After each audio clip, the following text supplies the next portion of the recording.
I'm multitasking. Hopefully this records.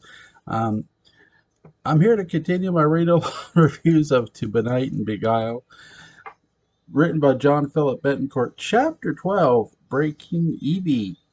In a small cabin that belonged to Eliza Good, on the island the locals named after her, floating just off the coast of a larger Welshport island, Sebastian's resurrected body lay unconscious but alive in Eliza's bed. He was weak, and his heart was beating at a strange but slow pace. He was indeed alive, but as Sabrina's ghost, just as Sabrina's ghost had hoped.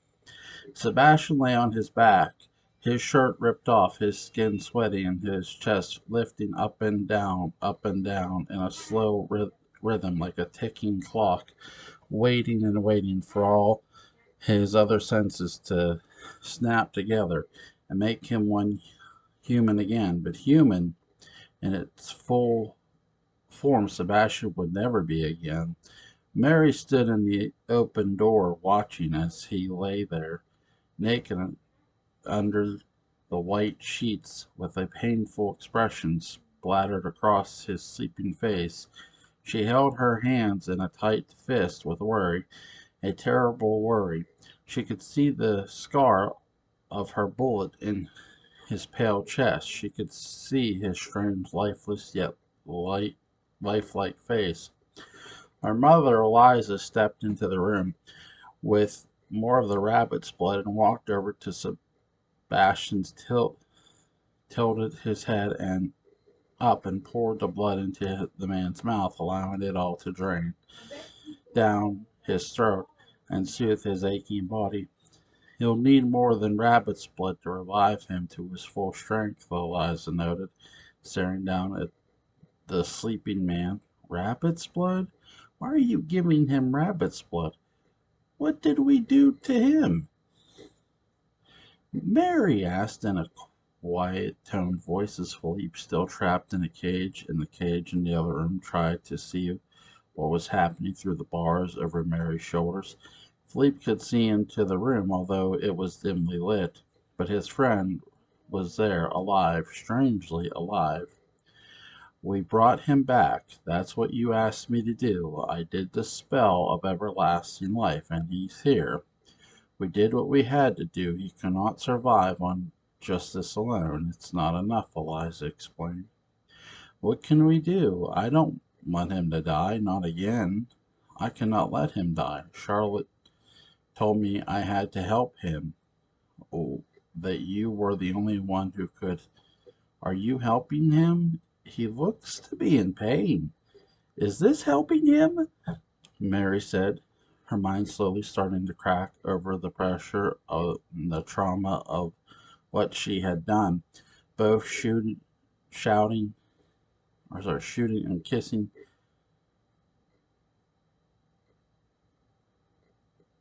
Sebastian, then digging his body out of his grave and seeing him alive again, was all becoming too much. Seeing her daughter start to crack, Eliza quickly rushed over and slapped her in the face. The stunning jolt to her face brought her back to a calmer mood. She turned and apologized and quickly took a seat in a chair near Sebastian's bed, rubbing the skin out of her cheek. You have to take control of yourself, Mary, and realize that Charlotte is not the person who told you to bring Sebastian's case to me. That would bring him back, we could bring him, or so that we could bring him back. Think again about what you saw that night. When Charlotte came to you, Eliza said. There was a face. I remember a face, Mary remembered. As Philippe again tried to see into the room from his cage. The face, do you remember who it was? You've been through a lot in these last few days, but do you remember? Eliza asked. Sabrina, Mary recalled again. That's right. I've helped her too. I've helped her come back and live inside of little Charlotte. Mary, Sabrina was my sister, your aunt. We never told anyone because when she married the Lord family, regarded our family to be well, not of their kind. Below, Sabrina loved David so much, and I couldn't stand to come between their love. I never told anyone of our connection, Eliza explained. Then Sebastian, Mary said, connecting the dots, is your cousin. Eliza said, stunning Mary out of her chair. She looked over Sebastian's sleeping body again, her heart sinking into the depths of her body with grief over what she had done to him. She knew him all her life, friends, acquaintances, and when she became involved secretly with his paternal uncle and gave birth to Charlotte, she had no idea that Charlotte would be connected to the Lords, maternally though Sabrina and paternally through Jacob. Paternally, sorry. They were all they were all family, and she had been led to believe so many things about them by Jacob that weren't true. Jacob, Mary began to realize, was the real villain, not the others, Jacob and Jacob alone. Come, we have to make sure we get what Sebastian needs for him to be fully revived, Eliza said to Mary, who followed her mother into the adjourning room with a confused face. What's going on? What have you done to Sebastian? Philippe said, grabbing the small bars of the little cage built in the house by Eliza, who was inside her kitchen searching for something. Philippe, I'm sorry. I don't know what to say, Mary said to him, as she truly wasn't sure what was happening next. If you let me out, if you both let me out, I can help you and help Sebastian more, Miss Good. Please, Sebastian needs a doctor, Philippe exclaimed. You're going to take care of him, I promise. That's what I brought him here. That's what my mother will do all she can to take care of him without a doctor, Mary said, trying to soften the blow to Philip. But Eliza turned any comfort from Mary's words and sighed out when she appeared in the room from the kitchen with a large, sharp knife in her hand. Her eyes were glazed over, her mind on what she had to do. She looked directly into Philip's deep brown eyes and felt a cold chill go up his spine. Eliza, please, Philippe said to the knife-wielding woman. Mother, Mary said, fearing the words as Eliza slowly stepped closer and closer to the man held captive in the cage.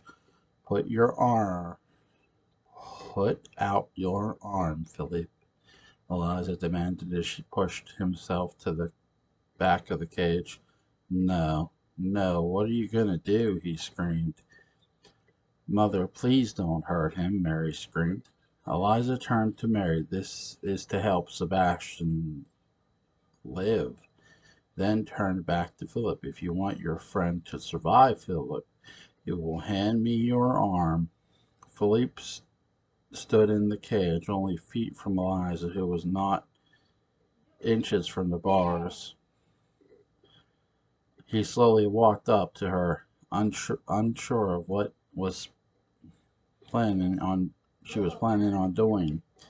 Then, even before his arm was fully extended, Eliza grabbed hold of it and pulled it through the metal bars of the cage and sliced Philip's wrist. As blood began to pour out like a stream of mountain water flowing into the form of a river, Eliza caught the blood in a tin cup, filled to the brim, and then handed it off to Mary, whose hands were shaking in shock as she saw her own face reflecting back to her in the red liquid inside the cup. Eliza tied off Philip's wound as he screamed in pain and fell to the floor, rolling around as the blood soaked up the bandage. Eliza tied on it as a tourniquet.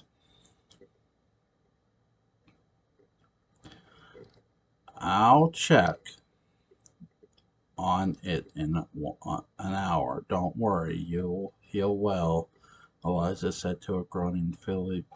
She then turned and grabbed the tin cup from Mary, who was still shocked of what she witnessed. Her mother do, but followed her back into the room where Sebastian was. Eliza then carefully lifted Sebastian's head, tilting it upwards so that this jaw would drop.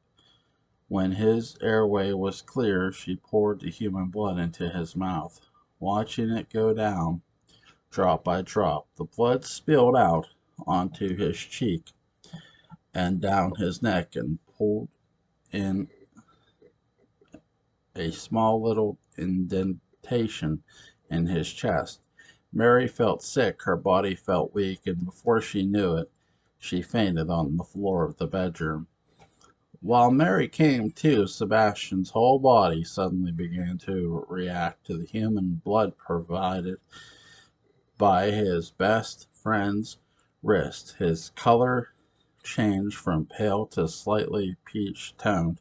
His heart beat felt strongly, and then, within minutes of having the blood in his body, his big blue eyes popped open as Mary got up from her fainting spell. Philippe, groaning from his fresh wound on his wrist, stood up and looked into the bedroom as all three watched what seemed like a miracle. Sebastian fully waking up. Then he spoke. Where am I?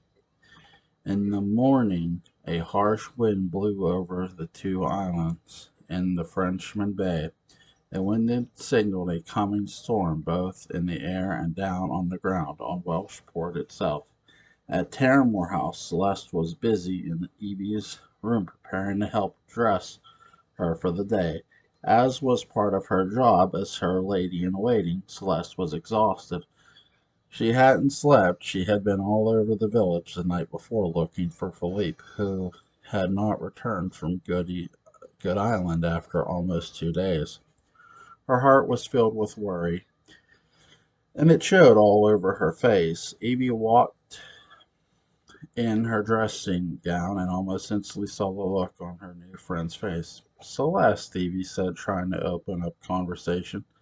I know that there is all this protocol for what your duties are, but you really don't have to put out my dress for the day. We're friends, Evie said, sitting on a love seat near the brightly lit window shining with morning light. She patted the empty seat next to her, and Celeste smiled and sat next to her. Are you all right? I can see you're distracted, Evie said. It's Philippe, Celeste began. I haven't seen him in almost 2 days, a day and a half. I don't know even how to tell you this, but he went to Good Island in search of Mary. What? Does Christian know? Evie replied in a shock. No, Celeste replied, her voice filled with anxiety. Celeste, Mary could be dangerous. We have to tell Christian. She could have hurt him, Evie said. I knew something bad would happen if I let him go, but he was sure that Eliza was hiding Mary on the island. He wanted to find her himself.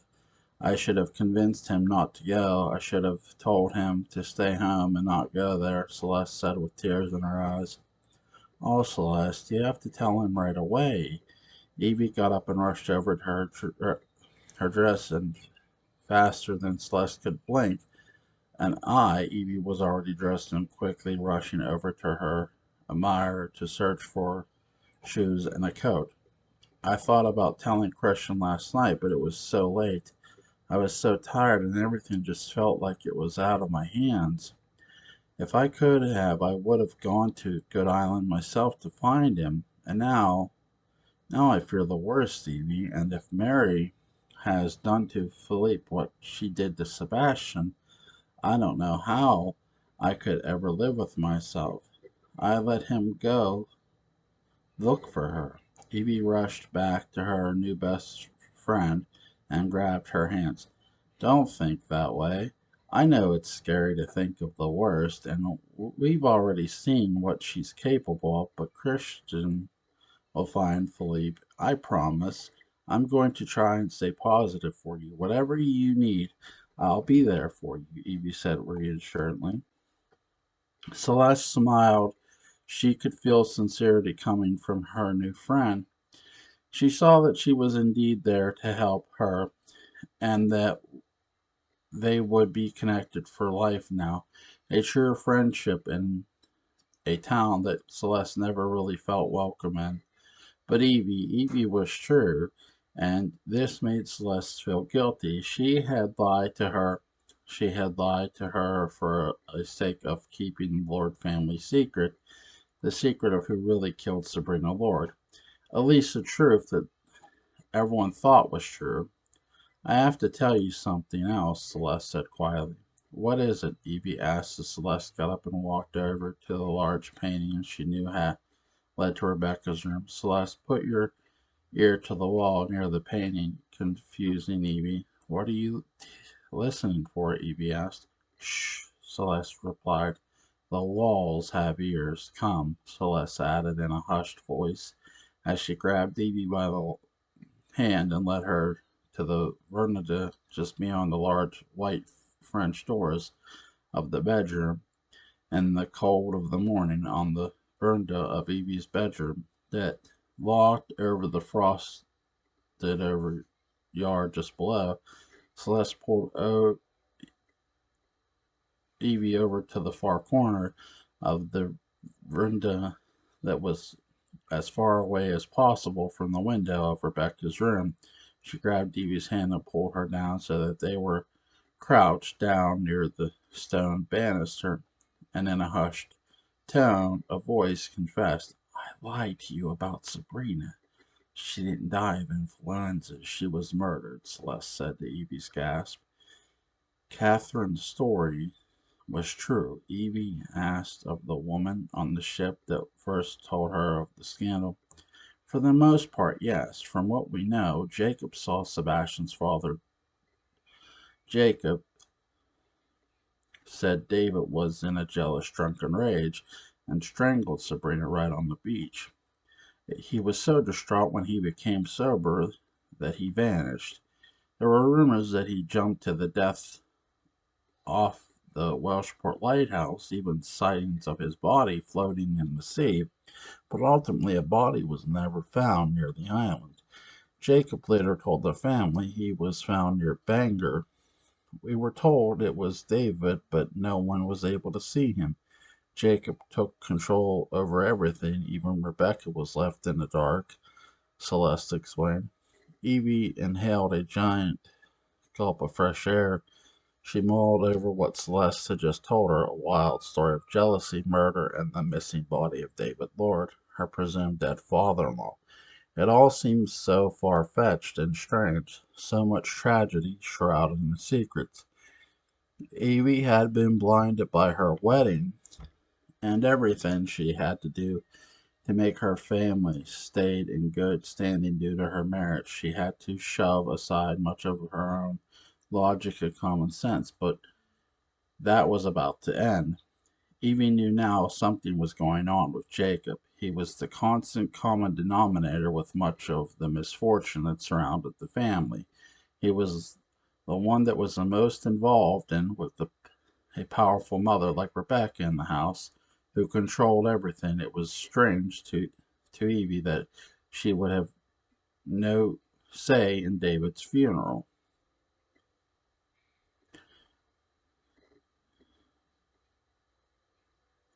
Don't you think something is off, Celeste? I can tell you do. You wouldn't have told me the truth about everything if you didn't feel like something was off in this family. We all see it, don't we? We just haven't been able to make sense of it. Why? Why does it keep happening? Why don't begin to question the things in this house? Not out loud, anyway. They're giving me a job here since I was a teenager, Evie. I told you the truth because I need to be honest with you. We have become best friends, and that's why I told you not for you to go poking around. Eva grabbed Celeste's hands. They were ice cold from the open, chill air.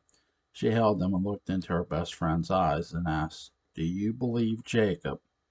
Celeste lifted an eyebrow and shook her head. No, I don't, to be honest.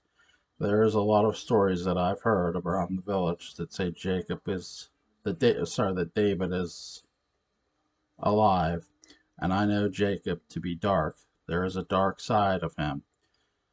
What is it all boils down to is David is truly better off dead because I fear Jacob may be behind it all. He scares me, Evie. He truly scares me. I don't know what to say, Evie replied. We should go back in. They'll be waiting for us downstairs for breakfast. Please, please don't tell anyone I told you. I just need to come clean. All the line over the years has been torn into bits.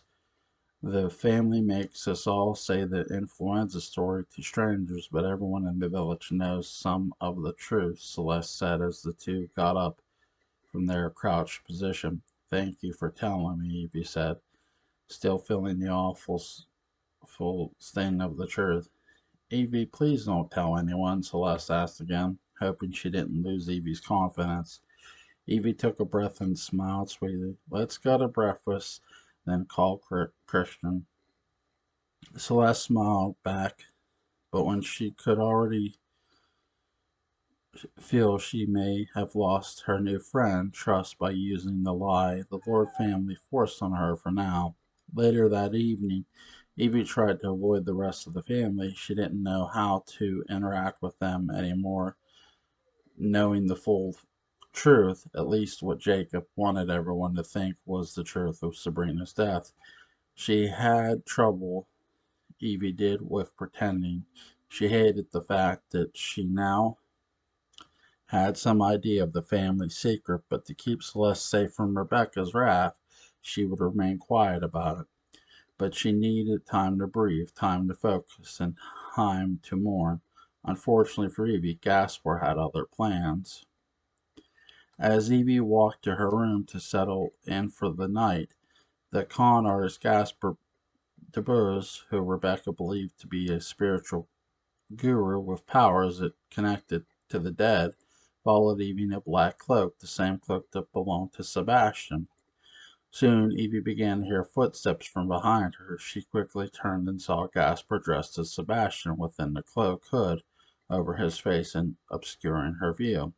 Then, like a flash, the shadowy figure Evie saw vanished behind a pillar in the foyer.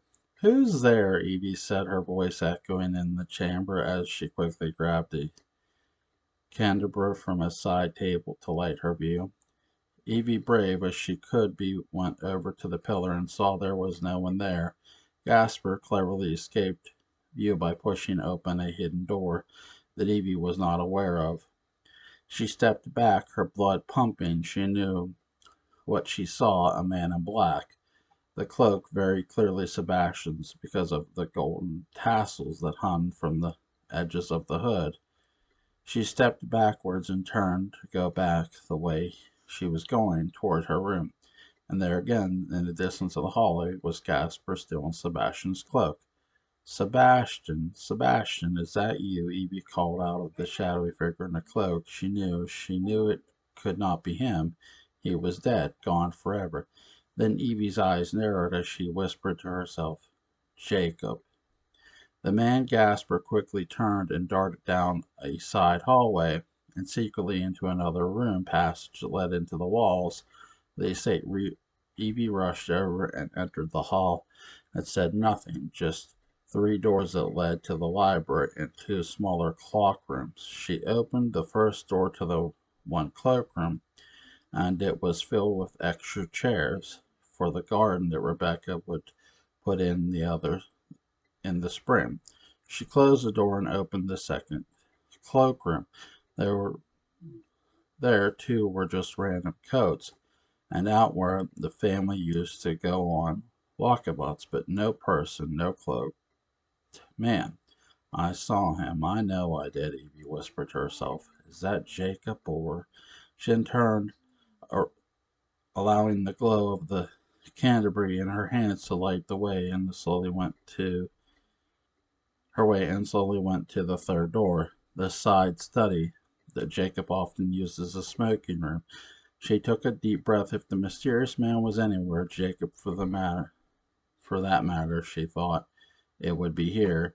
He had to be. She touched the doorknob, it turned and entered with her heart beating in her throat. Jacob was there in the fog, cigarette smoke.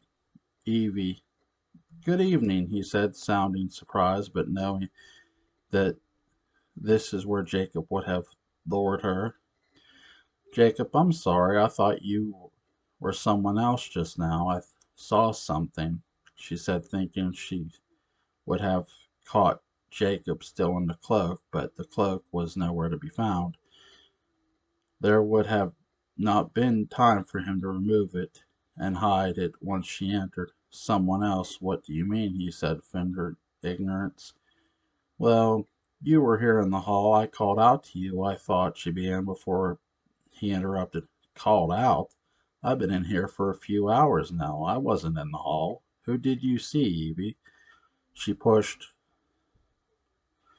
she said, pushing her to say Sebastian's name. I don't know. It was you. Had to have been, she said. No, I'm afraid it wasn't me. You must have seen someone else, but I can't imagine who. I'm the only one home. Rebecca and Charlotte are out in the village, and Gaspar with them. Celeste, I think, went home on your direction, Jacob said, lying. No, that can't be. I saw a man. You, it had to have been. Because if it wasn't you, she paused to think. He was wearing Sebastian's cloak, I thought. She began to say, very confused tone. You thought it was Sebastian. Oh dear. What's that a strange sight to see, knowing that he is dead? Are you feeling okay? You look pale, Jacob said, from the black leather sofa near over Rainfire. I don't know what I saw, she said, small drops of sweat now covering the corners of her forehead. You saw Sebastian. That's what you said, Evie. That's what you just told me. Her drink this. It will relax you, Jacob said, handing Evie a glass of clear liquid that had already been poured and was waiting just for her. Evie looked at Jacob, his face eagerly awaiting her to take the glass of liquid and drink it. She wasn't sure what to do, but she remembered Celeste and how the whole family had forced her to lie for them. The secretive, the strangest, the whole family caused her to take a second look at the glass of liquid, and it was bubbles floating at the top of the glass's edge. She had put down. I'm fine. Really, I think I just need some rest. Good evening, Jacob, Eva replied as she quickly lifted the hem of her long dress, enough to give herself a quick exit from the room. Now alone in the room, Jacob darted his eyes. He felt like Evie saw right through him. The water he had also had poured had a powder that would have made Evie hallucinate in her sleep. Then Gaspar appeared from a secret passage in the room. She didn't drink, Gaspar said, knowing her hallucinations were important for their plot to work. That's right. Did you do what I asked you to do while she was in here? Jacob asked, sitting back down and lighting another cigar. Yes, Gaspar replied as he also lit a cigar. The two spoke nothing and more, and let Evie scream from her bedroom fall the tall ceilings of Terramore House. Upon entering her room, Evie found Sebastian's cloak with golden tassels laying on her bed. She screamed in horror and fell to her knees. She did see a man in the cloak downstairs. She did see him twice. She did see what she thought she saw, but the face that she had been speaking with Jacob meant it could not have been him, and she believed Gaspar was out of the house. Evie began to cry. She wasn't sure what was happening to her, why she was seeing Sebastian, why was it all happening to her. She couldn't bear to stand up and touch the cloak, a cloak that to her felt like a ghost was sitting there right in front of her. She saw it as an omen. Sebastian was telling her something. Sebastian was reaching out to her, or was she losing her mind? All the thoughts and terrors of her mind splitting into insanity was a job well done by Jacob and Gaspar. Their plan was working. And what did I do? Did I just lose my place? Okay, there we go. Evie was now feeling the fragility of her sanity slowly slipping away. Her screaming and crying was getting louder and louder. She could barely contain herself. Then her bedroom door swung open. It was Rebecca and Charlotte. They had just come home from their visit in the village, dressed up. Rebecca quickly rushed her and helped her Evie up from the ground. "What is it, child? What is it?" Rebecca said, panicking. Evie could not speak. This was now a second and more vivid moment. She thought she saw Sebastian. The first time it was only an article of clothing. But now she saw him twice haunting the halls, and now the actual cloak she believed she saw on her bed, perfectly laid out. Evie pointed to her bed, and Rebecca looked and saw the cloak too. She recognized it, but only pulled Evie in close and held her tight, allowing her bury her crying face in the shoulder. "Sebastian," Charlotte whispered. "Nonsense. That's enough of this," Rebecca said. But in her heart Rebecca knew that the spirit world was powerful, and she could see just how disturbed and upset Evie was.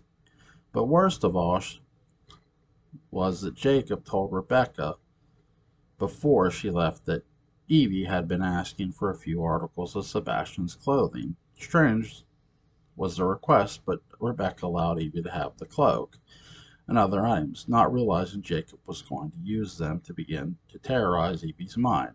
His description was now doing double duty of keeping Rebecca on a small leash and keeping Evie in the fog of the fresh insanity. Rebecca held Evie close and tried to soothe her, but she could not see the stress of Sebastian's murderer was slowly eating away at her young mind.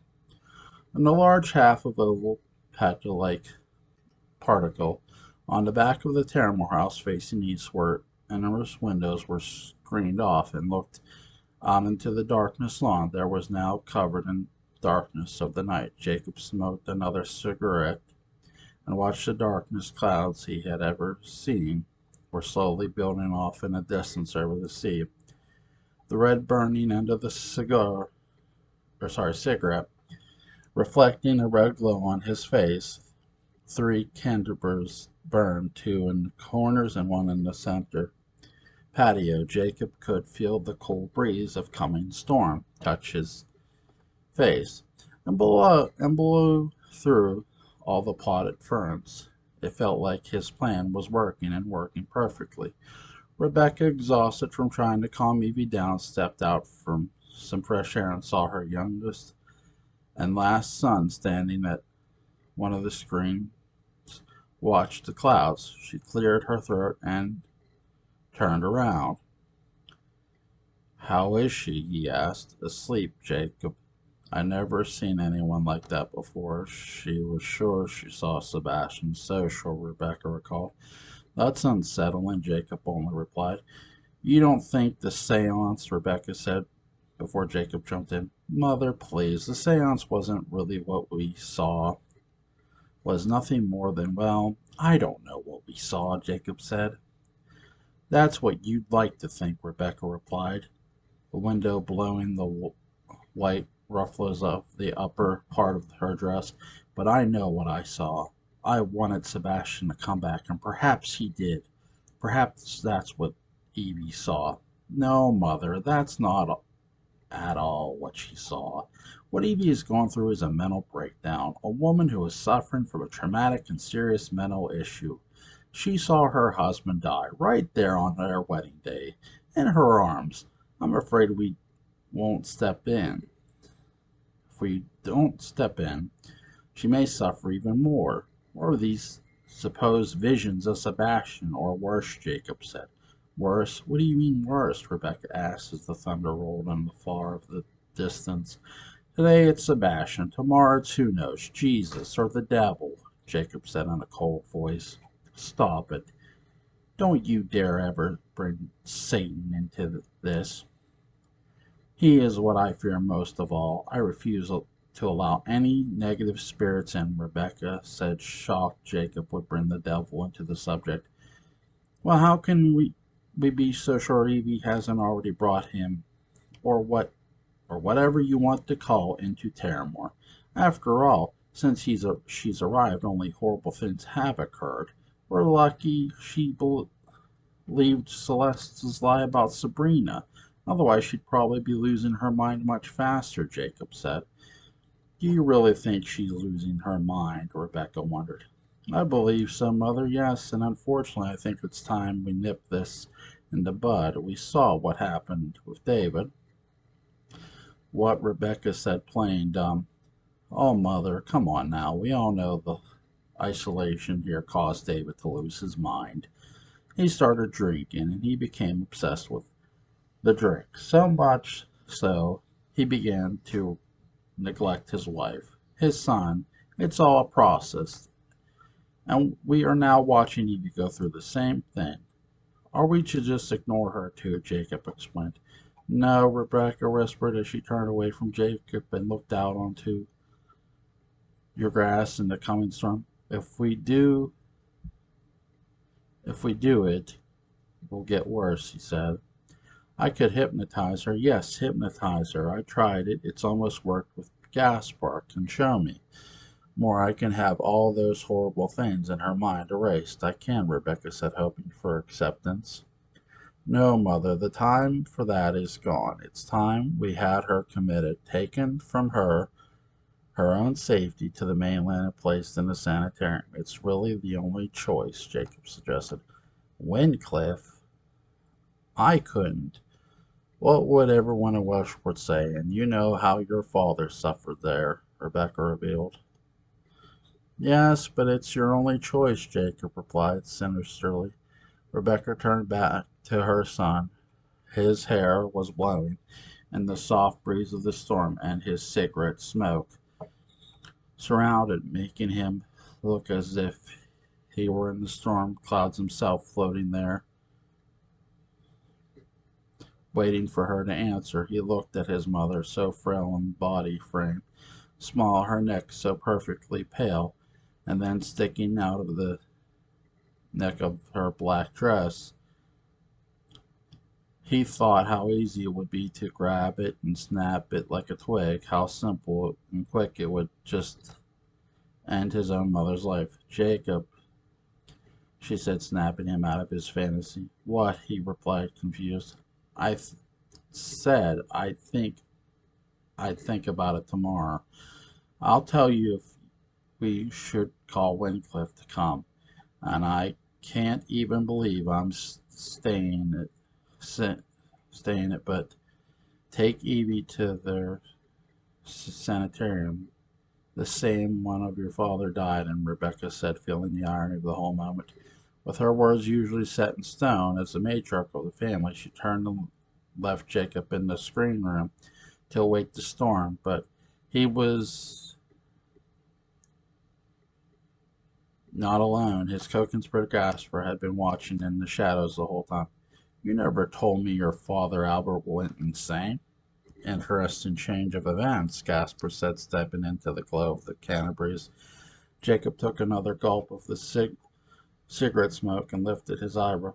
Well, it's not something one brings up in casual conversation, the insanity of one's father. So tell me, what is it you want this so bad? I've gone along with all this so far, and to be quite fair, I still cannot believe a son would do these things to his own family. The truth is, I don't care. The money you've promised me to help quenches my thirst. But I'm only human. Curiosity does come, Gaspar replied. Curiosity killed the cat, Gaspar, Jacob growled with thinly veiled threats. I just want to know. What's it all for? Gaspar asked. Jacob turned to his partner in crime and rolled his eyes.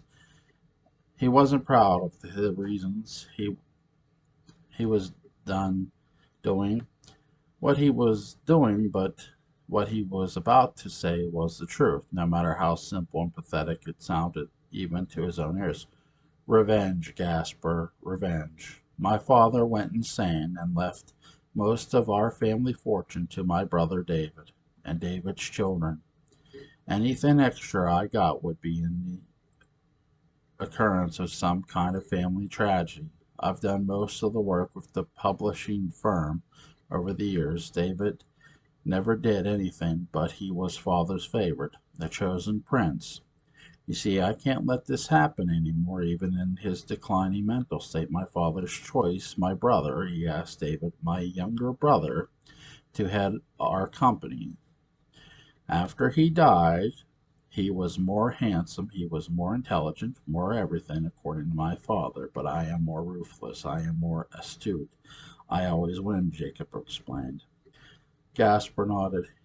He now knew the full, ugly, and jealous story of the truth and really didn't care about that much, just wanted his cut. Don't worry, you'll get your payment. Once Evie is out of the picture, we can take care of my mother, and once she's gone, it's all mine, Jacob replied to Gasper's snide grin. The two had a good chuckle together, knowing the plot was working. All the while, hidden deep in the dark corners of the oval screen room, listening closely was little Charlotte. Her face quickly shape-shifted to Sabrina's, angry, hurt, frustrated, and ghostly, then back to Charlotte, who now could see her father Jacob was a monster. I'll help you, Charlotte whispered to the spirit living inside her. Whatever you need, Aunt Sabrina, I'll do. I'll help you. Now there was another alliance ready to take on the evils of Jacob and Gaspar. Okay, guys, that was chapter 12 of To Benight and Beguile. So we find out that, you know, Charlotte always sort of figured Sabrina was in her body, but she was scared a bit. And I think it took time really for Sabrina to sort of look, your father's a dick. And so now she's sort of shown her Charlotte, look, I need your help. She needs someone in the world of the living to help, and who better than a little girl? No one would suspect. Charlotte's going to do some shit. I have a feeling. Um, I really like the cloak setting the Gasper pulled off in the long hallways. That's a neat setting. Like picturing that in your mind is really really cool.